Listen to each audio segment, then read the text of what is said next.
Aşura günü isə ac qalmaq müstəhəbbidir, amma oruc niyyəti ilə yox.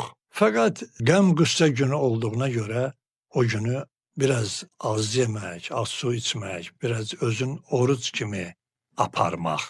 Budur müstəhəbbin. Və həmsinin Aşura günü hər kəs işləsə, əgər dövlət əhəmiyyətli olmursa, onlar qiyamətin günündə Ömər ibn Səədlə məşhur olarlar. Hətta yaxşı yadımdadır ki, yəni mən 60 il bundan qabaq atamı görərdim, ailəmizi görərdim ki, evdə həmin gün bizdə nə yemək pişərdi, hətta adət etdiyimiz dişi yumazdıq biz.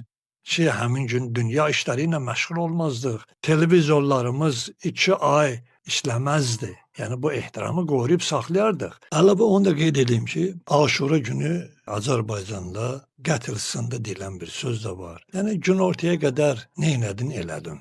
Günortadan sonra daha birliyi eləyə bilərsən. Bu tam yanlış bir səhv olan fikirdir. Hz. Hüseyn əleyhissalamın müsibəti, Aşura müsibəti və şəhadət saatları əsr vaxtı baş veribdi.